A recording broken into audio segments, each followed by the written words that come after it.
Record-breaking inflation and soaring gas prices are making it difficult for East Texas families to get ahead. Finding affordable housing has also become a challenge. Experts say there are not enough apartments or houses to meet current demand.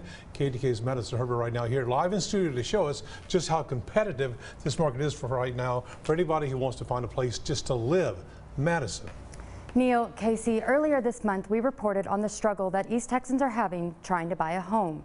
The housing problems are trickling down into the rental market now. Some families are having to get creative just to make rent.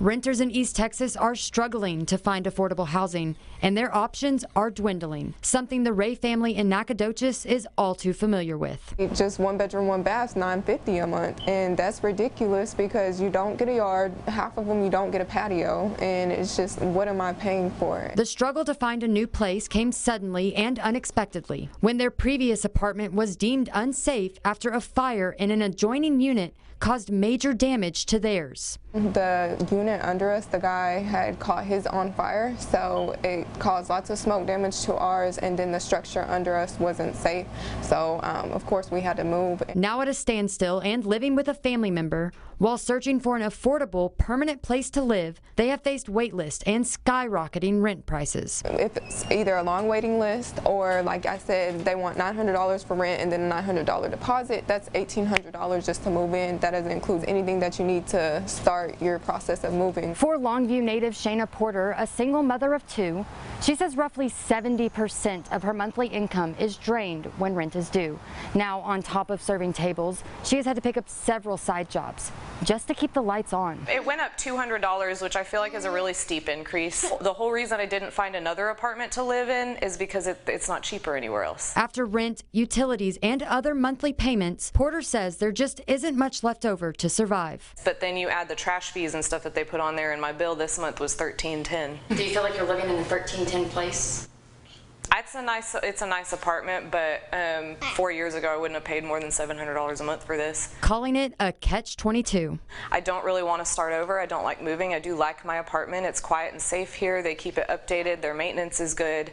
But I've paid $400 to $500 less a month for houses that I've lived in before. Why is this happening? A Tyler property manager says it comes down to lack of inventory, supply and demand. But the rents are driven by the market, so it's a supply and demand. And right now, currently, I have only one vacancy out of 620. This is partially due to the influx of people from out of state buying up homes for sale that are much cheaper compared to where they are from.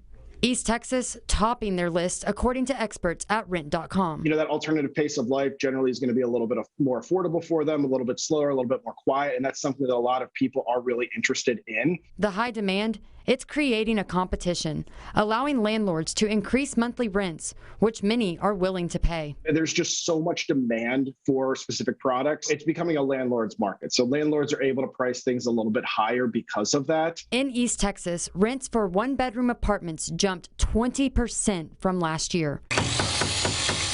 The number doubling for a two-bedroom. Many residents are in dire need of help. One nonprofit in Longview has stepped up by creating a rental assistance program. One is our emergency rent program. That's a one-time payment, and then our other is a 4-month program. But 2 weeks into the month of May, they had to close down applications, experiencing a supply and demand problem of their own. We are trying to help as many clients as we can with the funds that we have. Every month we have more demand than we can meet. And that demand shows no sign of letting up, especially for families like the Rays and Porters. The job I had last, I worked 6 weeks in a row without a day off to make ends meet. I make over minimum wage, but it's still not enough. I mean, it's enough to pay bills, but that's pretty much it.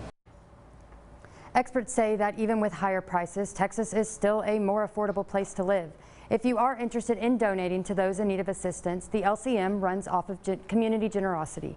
If you would like to donate to LCM or you are in need of assistance, we've included a link to the application over on our website, ketk.com.